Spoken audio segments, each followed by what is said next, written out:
Halo teman-teman, perkenalkan, kami mahasiswa Universitas Abdurrahman Pekanbaru, Fakultas Psikologi semester 2, akan menjelaskan apa itu virus corona dan bagaimana mencegah penyebarannya. Untuk tugas kami, mata kuliah psikologi sosial ya, dengan judul Disiplin Diri Melawan COVID-19. Nah, beberapa waktu yang lalu, kita selalu berada di rumah. Bahkan, seluruh sekolah dan kampus juga diliburkan. Dan kita harus belajar dari rumah secara daring atau online. Apakah teman-teman sudah tahu apa itu virus corona? Virus corona itu menyerang sistem pernapasan. Ada SARS coronavirus, ada MERS coronavirus, dan ada SARS coronavirus tuh. SARS coronavirus mengakibatkan penyakit SARS yang muncul tahun 2002 lalu. MERS coronavirus mengakibatkan penyakit SARS yang muncul tahun 2012 lalu. Sedangkan SARS coronavirus juga mengakibatkan penyakit COVID-19 yang muncul pada akhir tahun 2019 beberapa bulan yang lalu. Virus corona ini sangat berbahaya bagi tubuh kita. Saat virus corona masuk ke tubuh, dia akan membuat kita jadi sakit dan lemas. Saat kita jadi batuk, percikan ludah akan mudah keluar dari mulut. Dan juga saat bersin serta percikan lendir bisa keluar dari hidung. Percikan ludah atau lendir itu bisa mengandung virus corona dan menempel di berbagai tempat, mulai menempel di mainan, menempel di buku, menempel di baju kemeja, dan lain-lain. Kalau orang lain memegang benda yang kena percikan itu, virus corona bisa menempel ke mereka. Nah, kalau mereka memegang hidung atau mulut dengan tangan yang terkontaminasi itu, maka virus corona akan dengan mudah masuk ke dalam tubuh. Virus corona akan menuju ke paru-paru dan membuat mereka akhirnya jadi ikut sakit. Jadi, wajar jika kita merasa khawatir terinfeksi virus itu karena penularannya sangat cepat. Namun, kita bisa mencegah penyebaran virus corona ini dengan 5 langkah mudah dari kelompok kami. Yang pertama, biasakan cuci tangan dengan sabun dan air mengalir minimal 40 detik atau cuci tangan 6 langkah. Atau bisa juga gunakan cairan pembersih tangan berbasis alkohol 60% seperti hand sanitizer dan yang lainnya. Kedua, hindari menyentuh mata, mulut, atau hidung yang merupakan pintu masuk virus ke dalam tubuh kita.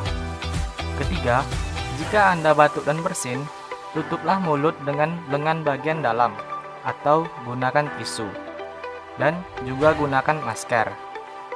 Keempat, hindari kerumunan atau kegiatan yang melibatkan banyak orang. Jaga jarak 1 meter atau lebih dengan orang lain.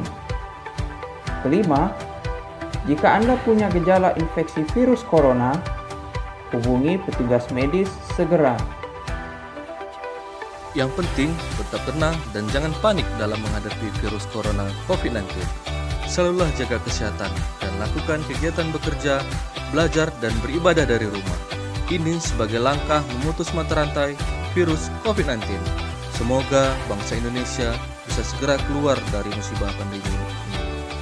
Ayo Indonesiaku, kita lawan virus COVID-19.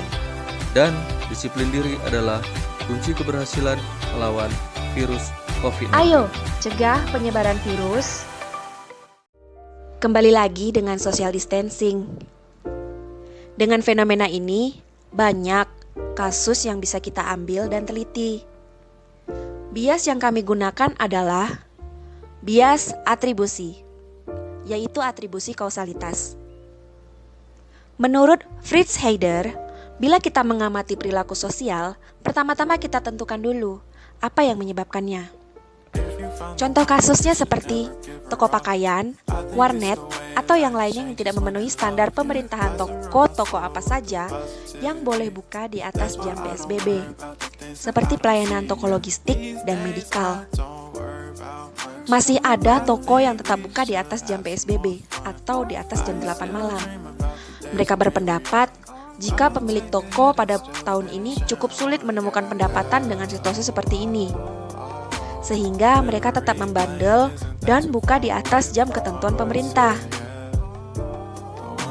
Lalu beberapa minggu yang lalu, pemerintah pusat telah menghimbau bahkan melarang warga Indonesia dalam melakukan kegiatan keramaian seperti Idul Fitri agar tidak liburan keluar rumah, silaturahmi ke rumah-rumah diganti dengan video call.